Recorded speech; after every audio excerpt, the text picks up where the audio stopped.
نداء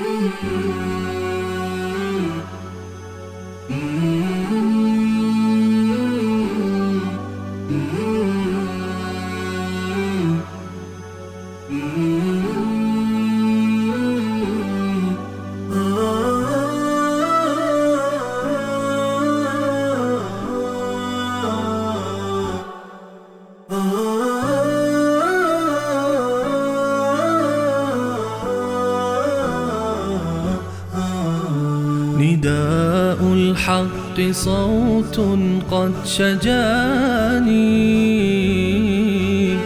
وبلغني الحقيقة والأماني وكان لي السبيل إلى المعالي ونورا للهداية والبيان. أعوذ بالله من الشيطان الرجيم. بسم الله الرحمن الرحيم. اعلموا أنما الحياة الدنيا لعب ولهو وزينة وتفاخر بينكم وتكاثر في الأموال والأولاد كمثل غيث أعجب الكفار نباته ثم يهيج فتراه مصفرا ثم يكون حطاما وفي الآخرة عذاب شديد ومغفرة من الله ورضوان وما الحياة الدنيا إلا متاع الغرور. صدق الله العظيم. اللهم صل على سيدنا والشفيع.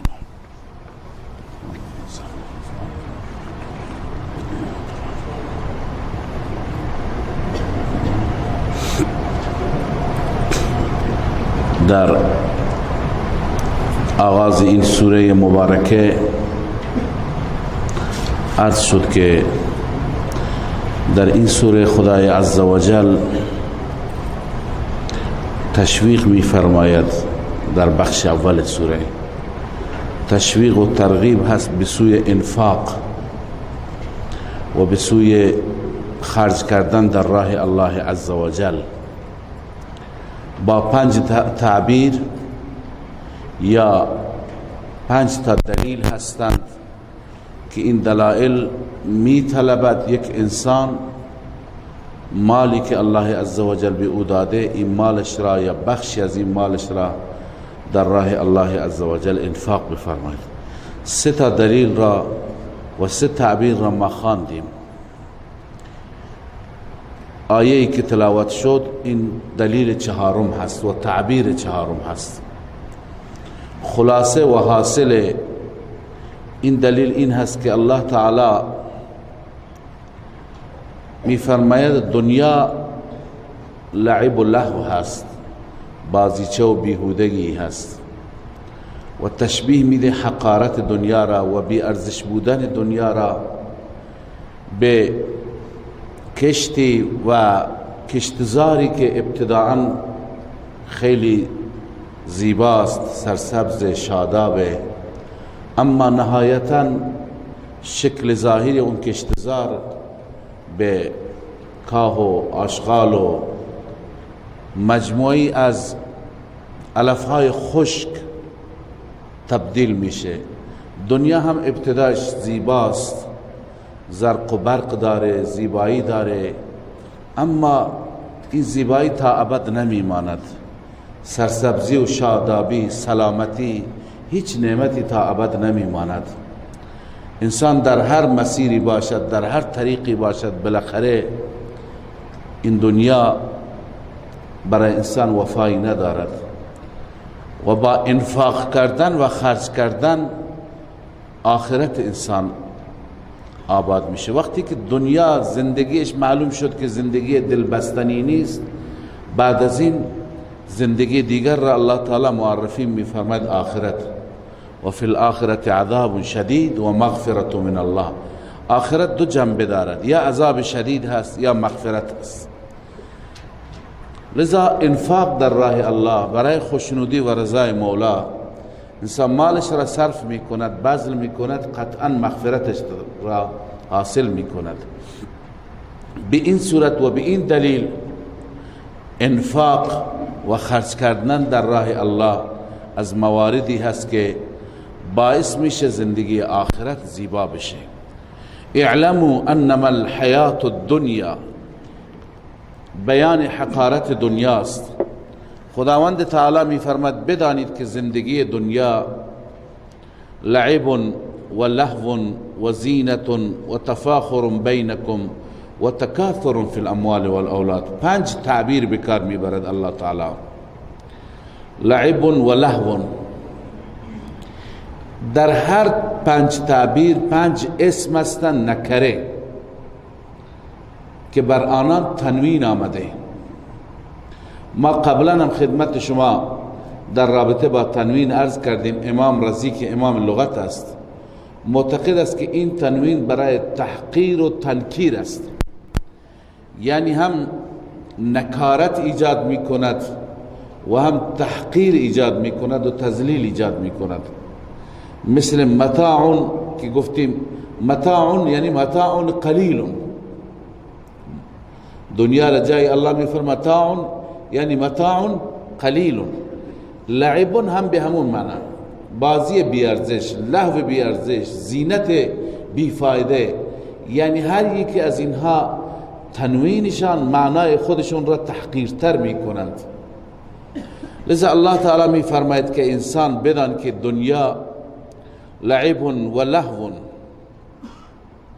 و بعض انسان در دنیا مراحل مختلفی دارد. ابتدای زندگی دنیا بازی هست، سرگرمی هست، لهو و لعب هست.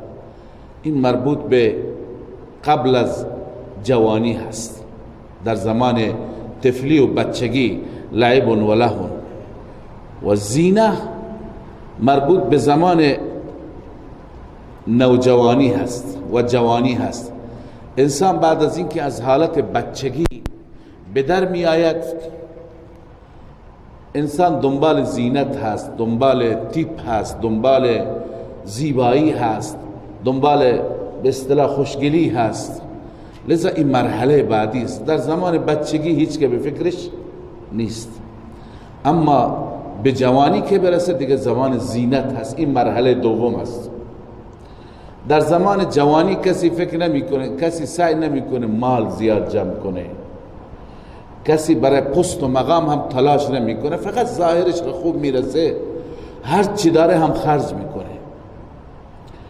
پس این مرحله دوم زندگی هست بعد از زمان بچگی. مرحله سوم انسان از جوانی که رد میشه، نهایت جوانی 40 است. بعد از 40 که انسان رد میشه دیگه تفاخر بینکم و تکاثر فی الاموال والاولاد. این مرحله سومه که رو به پیری هست. اون چیزی که موجب فخر میشه ماله، فرزند، اولاده. هی سعی میکنه که مال بیشتر بشه، فرزند و اولاد بیشتر بشه، برای پست و مقام و سیادت و جایگاه انسان تلاش میکنه. طبیعی هست، انسان این گونه آفریده شده و در فطرت انسان نهاده شده. لذا الله عزوجل چه زیبا این مراحل مختلفی را که انسان دارد به تصویر کشیده. لذا الله می فرماید اعلموا انما الحیات الدنیا، بدانید شما از زندگی دنیا جزی نیست که زندگی دنیا لعب و لهو، نوع بازی و لهو هست. بازی چه و لهو هست؟ بیهودگی هست. این مرحله اول. و زینت و زینه هست، زیبایی، آرستگی و تیپ زدن. این مرحله دوم زندگی دنیاست. و تفاخر بینکم و تکاثر فی الاموال والاولاد. مرحله سوم، فخر کردن فی ما بین خودتان. هی کسی که فخر میکنه اون چی که من دارم نسبت به همراهم، همسایم، دوستم، رفیقم بهتر باشد. دیگه این وقت انسان به فکر زینت زیاد نیست، به فکر نام و شهرت است، به فکر پول و مقام هست.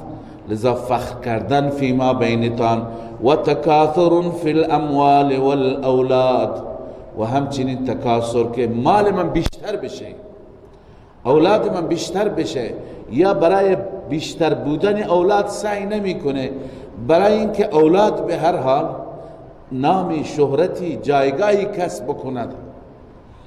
پس این حقیقت دنیاست. انسان این سه مرحله را میگذراند. کمثل غیث، حال یک کشت و کشاورزی را ببین، همین سه مرحله دارد. ابتدا وقتی که باران میبارد تو زمین و این بذر تبدیل میشه به یک جوانه کوچکی که این همون زمان لعب و لهو است. این جوانه این طرف اون طرف بازی میکند. آخر مرحله بعد این جوانه ها بزرگ میشند و تنومند میشند، از نظر زیبایی، از نظر خوشنمایی، از نظر دید بسیار زیبا جلوه میدهد. همون مرحله جوانی هست. هر که ببیند این کشتزار را، این علفزار را، این عرض کنم که گندم را، جو را که سرسبز است، انسان از دیدنش هم لذت میبرد. این مرحله دومش است. مرحله سوم همونطور مثل انسان که کم کم پیر میشه و پژمرده میشه و رنگش زرد میشه و جم میشه، هر جا چروک میگیرد. لذا این کشت و کشتزار هم کم کم زرد میشه، گرچه خوشه هاش زیاد میشه، مثل همون تکاثر فی الاموال والاولاد، خوشه زیاد میشه، دانه زیاد میشه، ولی ای پژمرده میشه، ای جم میشه، ای زرد میشه، کم کم تا آخر تمام میشه. لذا دنیا هم همین سه مرحله را دارد، آخر تمام میشه. اون کشاورزی هم همین سه مرحله را دارد. لذا الله می فرماید کمثل غیث، مثل یک بارانی هست. غیث باران را هم میگن، ابر را هم میگن. بارانی که از ابر میبارد. اعجب الکفار نباته، کشاورز را خوشحال میکند نباتش. کشاورز، کفار جمع کافر هست، کافر به کشاورز هم گفته میشه، چون که کفر یعنی مخفی کردن حق. الذين كفروا الذين ستروا الحق عنادا.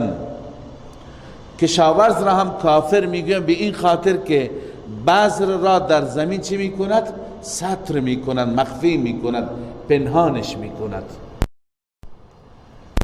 به این خاطر به کشاورز کلمه کفر چی میشه؟ اطلاق میشه. در سوره فتح هم شما خواندید که یعجب الکفار نباتو. اما بعضی گفته اینجا کفر به معنی کفر به خدا هم میتونه باشه. به چه معنی؟ که این کشت و کشاورزی وقتی که بارونق است و سرسبز و شاداب است، این باعث افتخار و باعث خوشی برای کافر میشه. اون کافری که اعتقاد فقط به همین دنیا داره، به همین زیبایی داره، اون خوشحال میکنه. مؤمن را نه، مؤمن از هر زیبایی لذت میبره، اما از زیبایی به خدا میرسه، از زیبایی استدلال میکنه به قدرت الله عزوجل، و از هر کشت و کشاورزی که ببینه هم به خدا میرسه.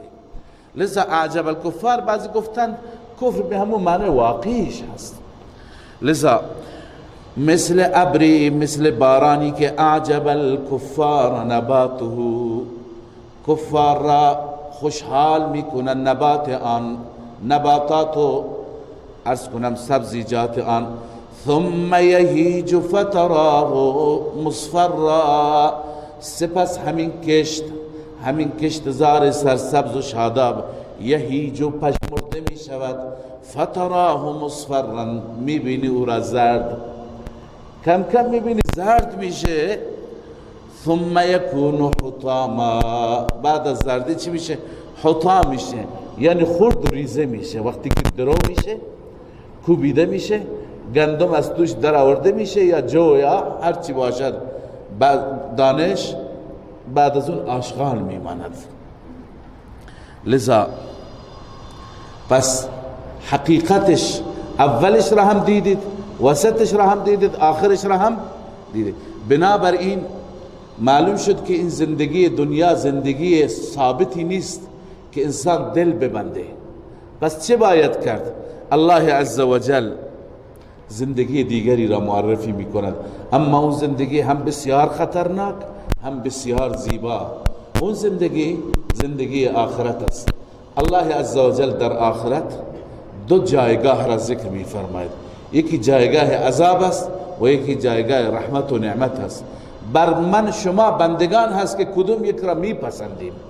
الله می فرماید و فی الاخرة عذاب شدید و مغفرت من الله و رضوان. در آخرت یا عذاب شدید هست، عذابی که همیشه باقی میماند، و یا اینکه و مغفرت من الله و رضوان، مغفرتی که از جانب الله است و رضایی که از جانب مولا است. یکی از این دوتاست. پس چرا بندگان همون یکی را که بهتر است نمیگیرند؟ همه بریم به سوی مغفرت. الله میفرماید دنیا نمیگذاره و ما الحیات الدنیا الا متاع الغرور. زندگی دنیا نیست مگر کالای فریب میده، نمیگذارد همگان به سوی مغفرت و رضوان بره. بر بسیاری از انسانها غالب میشه و بسیاری از انسانها را فریب میده. متاع الغرور برای چه کسی هست؟ لمن عمل بها ولم یعمل للآخره. فریب میده اون کسی را که برای دنیاش سعی میکنه و برای آخرت هیچ تلاشی نمیکنه. اما فمن اشتغل فی الدنیا بطلب الآخره فهی له بلاغ الى ما هو خیر منه. هر کسی مشغول میشه در دنیا اما در طلب آخرت، در دنیا کاری میکنه که آخرتش را آباد بکنه، نماز میخونه، طاعت و بندگی، انفاق فی سبیل الله، رسیدن به مستمندان، به بینواها. لذا این زندگی دنیا چی میشه برش؟ متاع فریب نمیشه، بلکه فهی له بلاغ الی ما هو خیر. این وسیله رسیدن به بهتری میشه، یعنی همین زندگی دنیا یه وسیله میشه ما به بهشتی که به مراتب از این دنیا بهتر است برسیم. لذا بعد از این مقایسه و بعد از این موازنه الله عزوجل دعوت میده، ما را ترغیب میکنه و این ترغیب به سوی آخرتی آباد در واقع ترغیب است به سوی انفاق، چون که در این سوره بحث اصلی بحث انفاق بود، خرج کردن در راه الله عزوجل بود. لذا الله می فرماید سابقوا الى مغفرت من ربکم، از همدیگه سبقت بگیرید، بشتابید، پیشی بگیرید. الى مغفرت من ربکم، بسوی مغفرتی که از جانب ربتان هست، و جنه، و بشتابید بسوی بهشت، جنتی که عرضها كعرض السماء والارض، عرض آن بهشت مثل عرض آسمان و زمین هست. عرض قبلا هم این آیه را و شبیه این آیه را خواندیم، دو تا معنا داره. یکی عرض به معنی همین عرض طول، اما یکی دیگه عرض به معنی وسعت، فراخیش، وسعتش مثل عرض سما و الارض است.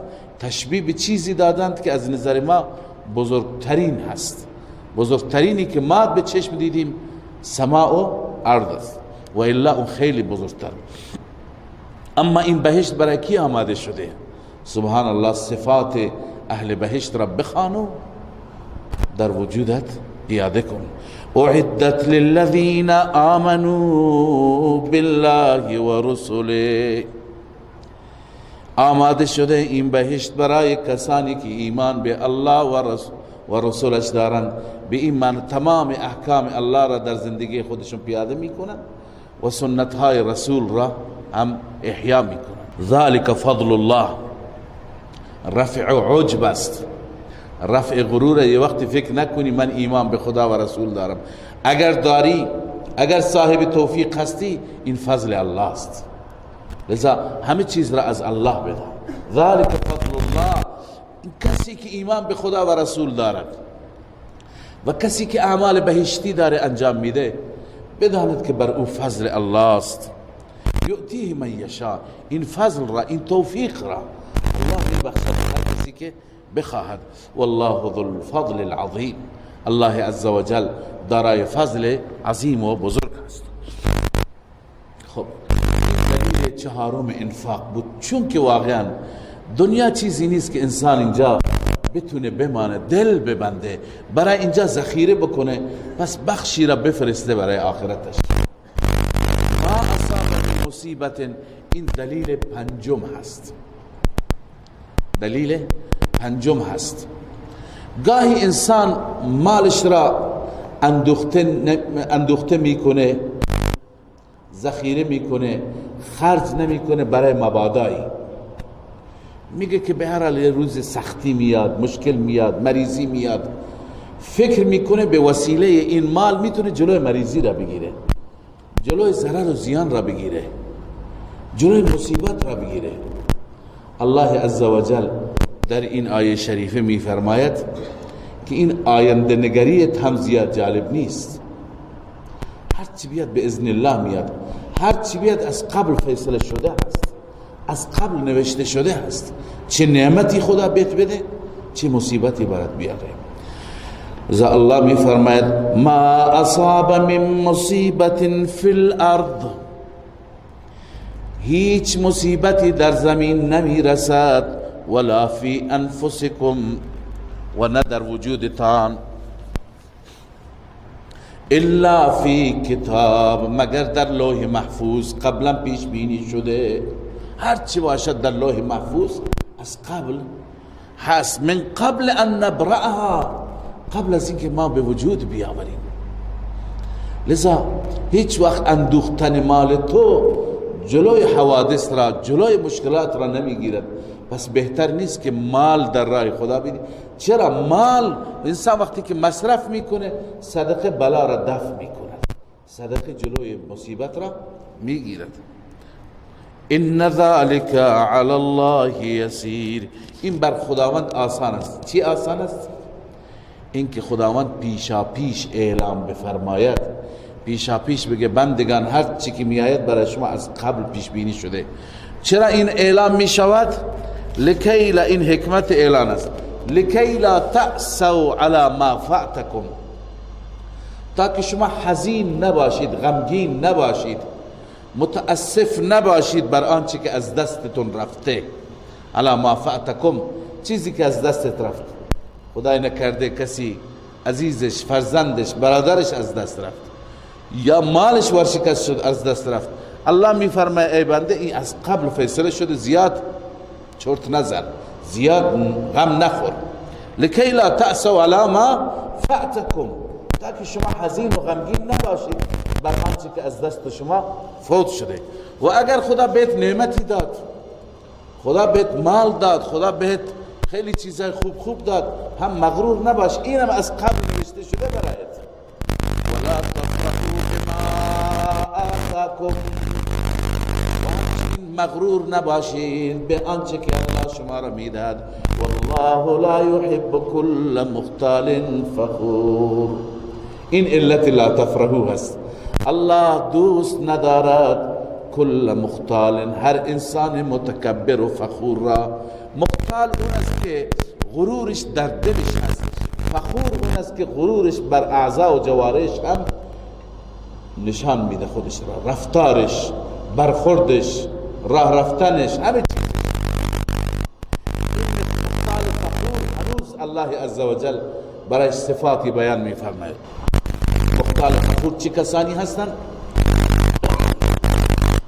الذين يبخلون ويأمرون الناس بالبخل، آنان که بخل میکنند و مردم را امر به بخل میکنند. یکی معصیت لازمه هست، خودش معصیت میکنه، معصیت متعدی. دیگری را میگه بیکاری میخوای این پول خرج کنی، این پول برای زن و بچه نه نه دیگران را میگذارند. و من یتولا فإن الله هو الغنی الحمید. و من یتولا، هر کسی که اعراض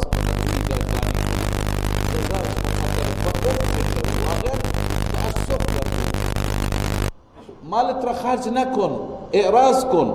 فإن الله هو الغنی الحمید، خداوند اون چی که خرج میکرد خودت بود و ستوده شده است. الله عزوجل خلایقی داره که او را ستایش میکنند، نیازی به شما، به عبادت شما، به خرج کردن شما ندارند.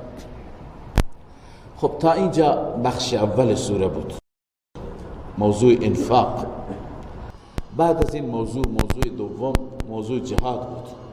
الله عزوجل در بخش دوم سوره بیان می فرماید که ما انبیا را فرستادیم، رسول را فرستادیم، کتب فرستادیم. همچنین این کتاب ها ترازو بودند که عدل را اینها برقرار می کردند، قسط و انصاف را اینها برقرار کردند. و همچنین ما آهن را، حدید، آهن را که این آهن موجب ساخت اسلحه میشه، این آهن موجب ساخت تانک‌های نفربر و زرهی میشه، موجب ساخت هواپیماهای جنگی میشه، موجب ساخت انواع تسلیحات میشه که شما میتوانید از خود دفاع بکنید، شما میتونید با دشمنانتون بجنگید. اینا را ما خلق کردیم به خاطر منافع شما انسان ها. توجه بفرمایید آیه را. الله می فرماید لقد ارسلنا رسلنا بالبینات، ابتدا به صورت اجمال، خلاصه همانا ما فرستادیم پیامبران خودمون را با بینات، با دلائل، با حجج. و انزلنا معهم الكتاب، ما همراه اونها کتاب فرستادیم. والمیزان، واو تفسیریه، همون کتاب میزان. کتاب چیه؟ ترازویه.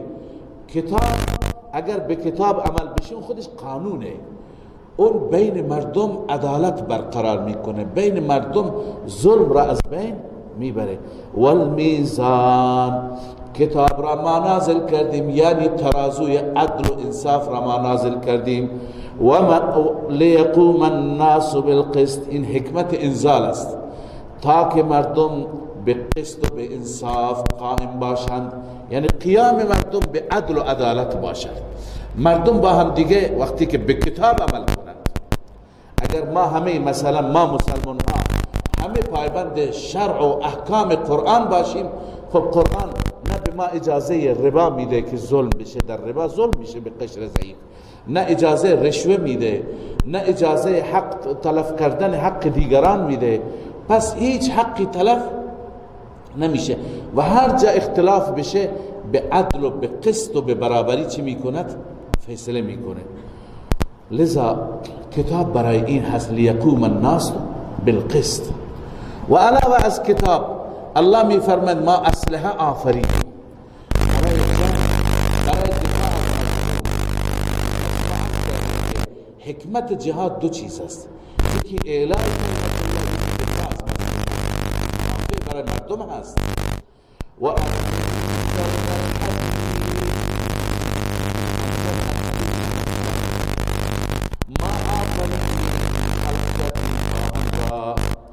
سوره هم اسم سوره چیه؟ حدید است، به همین مناسبت. فیه بحث شدید، در آن جنگ شدید است، دفاع شدید است، نبرد شدید با دشمن است. و منافع للناس، و منافع برای مردم است، انواع منافع علاوه از جنگ، از دفاع، برای کارهای دیگر خودمون، برای همه امور از همین حدید و آهن استفاده میشه. ولیعلم الله من ینصره و رسوله بالغیب. این موضوع جهاد است. حکمت آهن، حکمت اسلحه، حکمت زره، حکمت شمشیر و نمیدونم تفنگ، اینها به خاطر این است ولیعلم الله، خدا که همه چیز را میداند.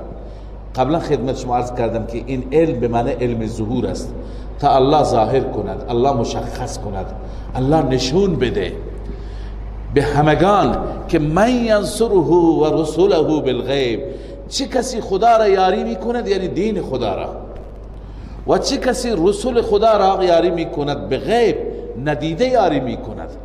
لذا اسلحه بر میدارد و برای دین خدا می جنگد، در راه دین الله عزوجل برای از هر نوع قربانی دریغ نمی کند. چه کسی آماده است؟ ان الله قوی عزیز، این دفع شبهه است، جواب اشکاله.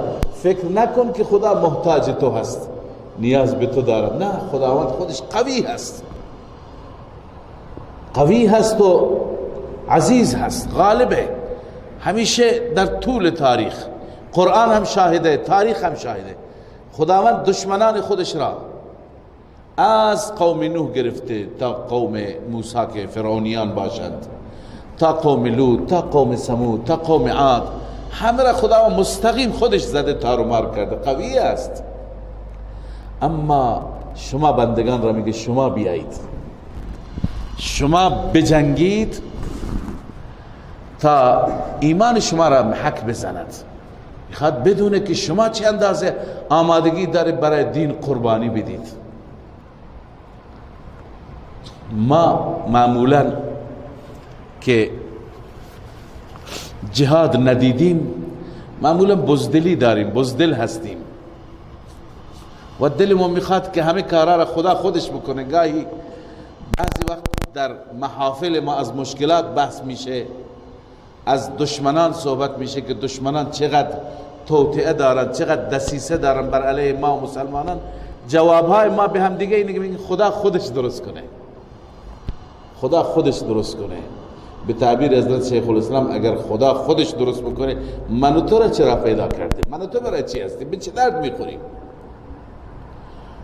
خداوند من و شما را درست کرده تا من و شما بیایم به میدان. خدا خودش درست نمیکنه. ان الله قوی عزیز، الله خیلی قوی هست، الله نیاز به من و تو نداره، ولی الله من تو میخواد امتحان بکنه. شما که سنگ دین را به سینه میزنی، چه اندازه برای دین قربانی میده، چه اندازه مال خرج میکنی، چه اندازه جان تقدیم میکنی، چه اندازه از خود گذشتگی داری. اینجاست که رسول الله صلی الله علیه وسلم میفرماید هر کسی که بمیرد بر رخت خواب بمیرد و اصلا فکر جهاد تو سرش نباشد، این به موت جاهلیت مرده، این موت جاهلیته. اما هر کسی که در روایت دیگه باز داریم، هر کسی که عزم و اراده جهاد تو دلش باشه که هر وقتی که موقعیتی باشه، فرصتی باشه، دین الله نیاز به من ضعیف داشته باشه، من خودم را تقدیم میکنم. این انسان اگر بر رخت خواب بمیره هم اجر شهید بهش میرسه، چون نیتش والاست.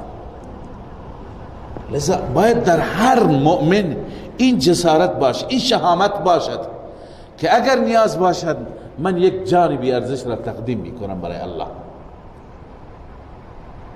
نسأل الله العافیه، از الله منطور که رسول الله فرمود عافیت بطلبید، عافیت میخواهیم. اما اینقدر بزدل هم نباشیم. آیات جهاد که در قرآن آمده در مؤمن شهامت ایجاد میکنه، بالخصوص سوره هایی که درباره جهاد باشه میخوانیم که الله اثبات میکند که مرگ در راه جهاد نیست، مرگ در هر صورت است. لذا الله میفرماید که ان الله قوی عزیز، الله قوی هست، نیازی به شما ندارد، غالب است، خودش میتونه دینش را حمایت بکنه. اما شما را الله میخواد امتحان بکند، ولیعلم الله، شما را مشخص بکند. ولقد ارسلنا نوحا، قبلا لقد ارسلنا رسولنا بالبينات به صورت اجمال آمد، حال انبیاء را الله عزوجل به صورت تفصیل بیان می‌فرماید. الله می‌فرماید ولقد ارسلنا نوحا و ابراهیم، همانا ما فرستادیم نوح را و ابراهیم را، دو تا از پیامبرانمون، و جعلنا فی ذریتهما النبوة، و قرار دادیم در نسلشان در اولادشان نبوت را و کتاب را، کتاب ها را که فرستادیم در نسل اینها. همه انبیاء یا اولاد نوح هستن بعد از نوح و یا اولاد ابراهیم. البته ابراهیم از فرزندان نوح است و در نسل اینها هم نبوت هم کتاب. البته تمام فرزندانشون نه، تمام که بر هدایت باشن نه. فمنهم معتد، بعضی از اونها بر هدایتند، مهتدی هستند، اما و کثیر منهم فاسقون، بسیاری از اونها فاسق.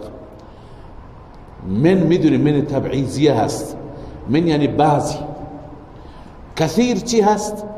معنی کثرت میده. این امت من امت اجابت است و کثیر منهم فاسقون امت چیه؟ دعوت. اونهایی که بر مسیر هدایت اونا را قلیل فرمود. در جای دیگه هم میفرماید و قلیل من عبادی الشکور. لذا همیشه از آیات متعددی از قرآن مجید معلوم میشه که همیشه اهل حق در قلتند، همیشه اهل حق اندکند، کمند.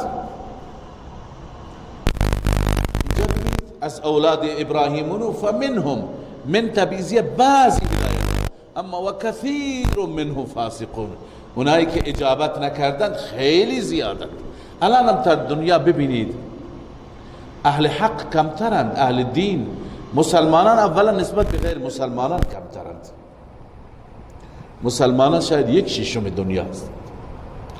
بعض از میان مسلمانان متشرعین، آنهایی که پایبند شرعند، آنهایی که خدای خودشون را پرستش میکنند،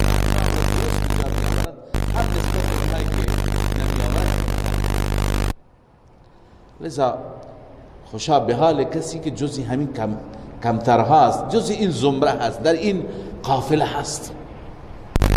لذا الله می فرماید بعد از این انبیاء، هنوز سلسله ادامه داره چون بحث جهاد میاد نه، ثم قفینا علی آثارهم برسلنا، سپس ما پشت سر آنها، پشت سر ابراهیم فرستادیم رسول من را، و قفینا و پشت سر بقیه رسول فرستادیم به عیسی ابن مریم را، وقتی که عیسی ابن مریم را فرستادیم و آتیناه الانجیل، ما به او انجیل دادیم، انجیل را و خدای عزوجل در رابطه با متبعین عیسی ابن مریم اینجا فضیلتی بیان می‌فرماید. و جعلنا فی قلوب الذین اتبعوه، قرار دادیم در دل کسانی که پیروی کردند از عیسی، اونایی که به حق پیروی کردند، رأفتا و رحمتا، ما در دل اونها رحمت و رأفت ایجاد کردیم، محبت و الفت ایجاد کردیم. نسبت به هم دیگه ترحم، عطوفت، مهربانی، این صفت خوبی هست که مسلمان ها ایمانداران نسبت به هم دیگه محبت داشته باشند. این را الله عزوجل به عنوان یک صفت بارز یاد می کند. و رهبانیت، آیا رهبانیت را هم ما قرار دادیم؟ نه. و رهبانیتا ابتدعوها، الله می فرماید رهبانیت را خودشون ایجاد کردند. اول رهبانیت را توضیح میدم و بعد این آیات را تشریح میکنم. رهبانیت یعنی گوشه‌نشینی، غارنشینی، گوشه‌گیری. بعضی از اصحاب عیسی علیه السلام و بعضی از حواریین، اینها گوشه‌نشینی را از شهرنشینی و از در اجتماع بودن ترجیح دادند. به خاطر چی؟ به خاطر اینکه گفتند ما میخواهیم رضای خدا را به دست بیاریم، بریم و تنها خدا را عبادت بکنیم، با مردم کار داشته نباشیم. این را میگه رهبانیت. البته در دین مبین اسلام رهبانیت نیست به این معنا که انسان برای همیشه یک گوشه بشیند و با جامعه کار داشته نباشد، با ملت کار داشته نباشد، حقوق خودش را نسبت به ملت ادا نکند. لا رهبانیت فی الاسلام، رسول الله صلی الله علیه وسلم فرمود. و رهبانیت امت ما جهاد است. ما این امت را الله عزوجل خیر امت آفریده. خیر امت هستیم چون وظیفه داریم برای در قبال بقیه مردم. کنتم خیر امت اخرجت للناس ای بعثت للناس. ما مبعوث شدیم برای نفع مردم، ما باید به مردم نفع برسونیم. لذا تک تک ما باید مفید واقع بشیم. الله عزوجل از ما انتظار دارد ما انسان های نافعی باشیم. للناس این لام برای چی هست؟ انتفاع. ما نافع باشیم، ما باید مفید باشیم. بنابراین اگر ما طوری زندگی بکنیم، حتی اگر عبادت، خب گاهی انسان نیاز به خلوت داره. گاهی انسان میره مثلا یه ماهی، یه 10 روزی ایام اعتکاف، برای همین نوع مسائل هستن. با کسی صحبت نمیکنه، همونجا با خدای خودش خلوت میکنه. در دل شب الله عزوجل هر شب گذاشته این خلوت را. شما 1 ساعت بلند شو، هر شب خلوت کن، راز و نیاز کن. نیاز دارد انسان از نظر روحی روانی واقعا نیاز دارد. اما اگر کسی برای همیشه خلوت گزیند و جلوت را ترک بکند، جامعه را ترک بکند، این رهبانیت در اسلام نیست. در دین مسیح هم نبود. بعضی میگن که در دین عیسی رهبانیت بود. نه، الله میفرماید تفسیر درست همین. البته یک تفسیر این است که این رهبانیت عطف است بر رحمتا، ولی تفسیر راجع اینه که و رهبانیت ابتدعوها، عامل این ابتدعوها است، رهبانیت را خودشون ایجاد کردند. ما کتبناها علیهم، ما بر اونها ننوشتیم. الا ابتغاء رضوان الله، ما چه نوشتیم بر اونها؟ ما نوشتیم که اونها طالب رضا الهی باشند، فقط خدا را راضی کنند. اونها میخواستن خدا را از طریق این رهبانیت راضی کنند، لذا رهبانیت را خودشون ایجاد کردند. رهبانیت را که خودشون ایجاد کردند، رفتن تو غارها، رفتن تو کوها. اکثرا راهبان مسیحی تو غارها مردند، فوت کردند.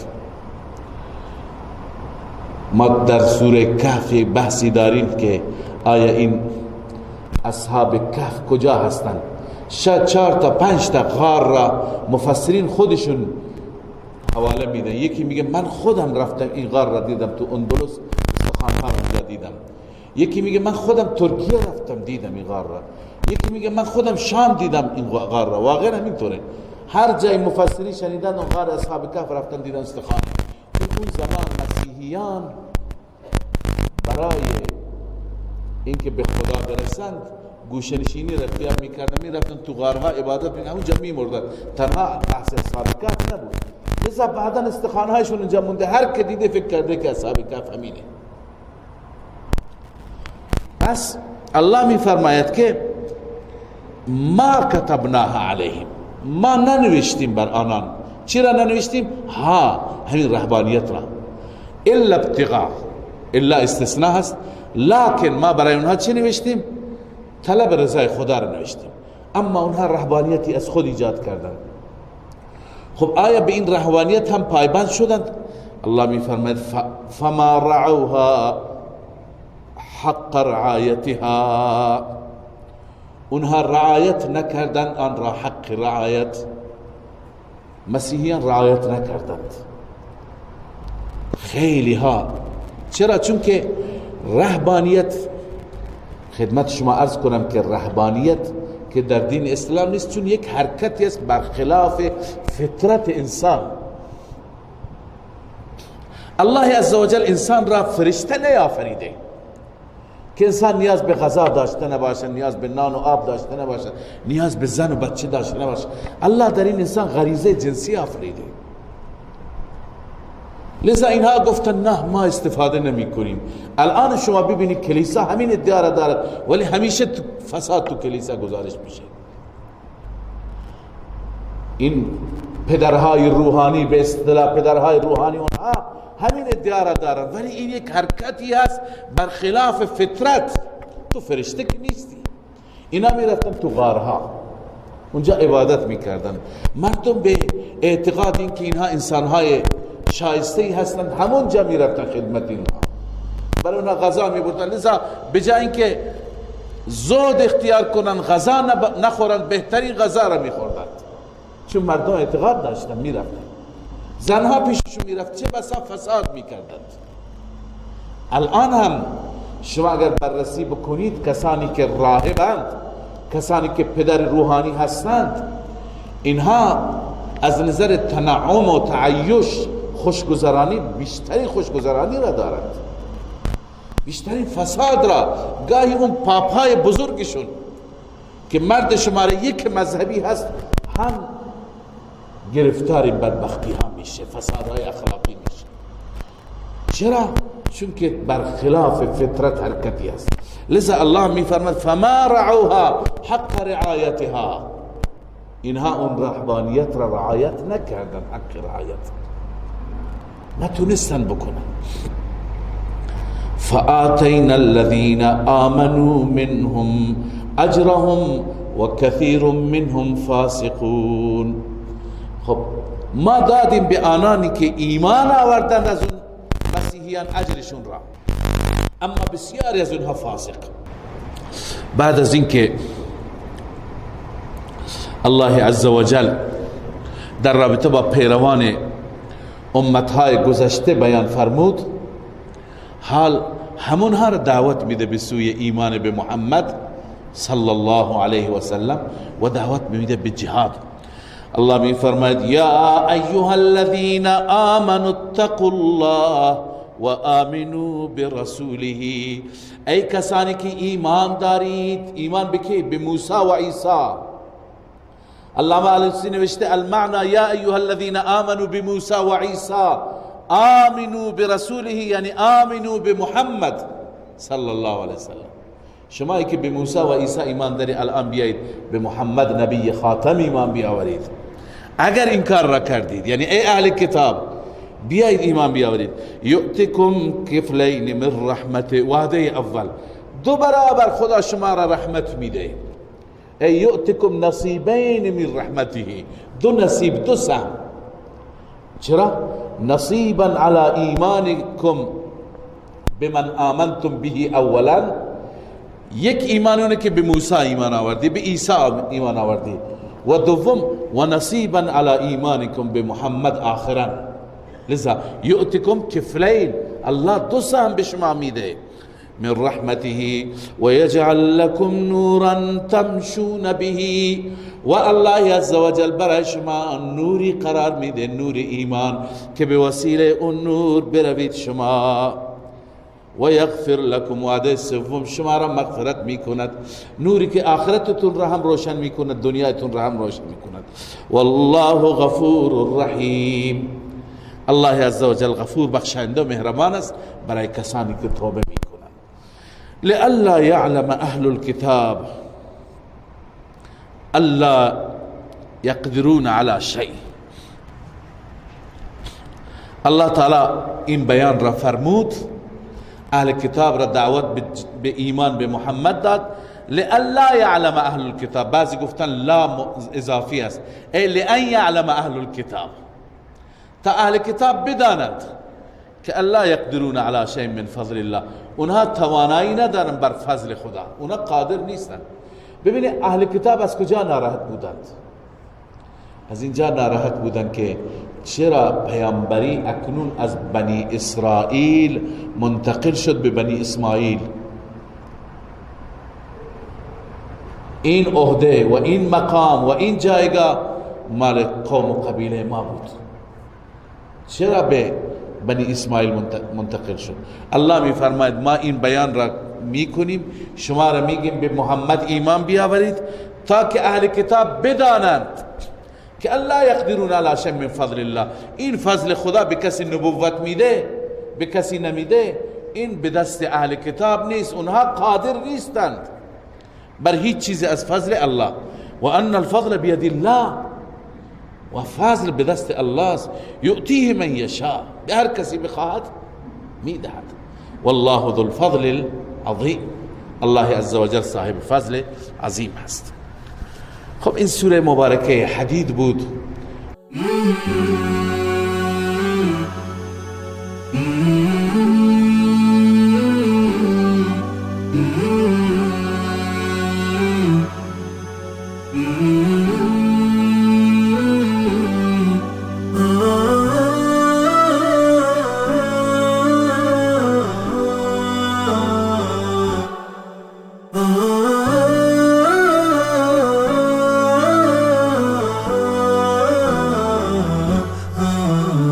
نداء الحق صوت قد شجاني وبلغني الحقيقة والأماني، وكان لي السبيل إلى المعالي، ونورا للهداية والبيان.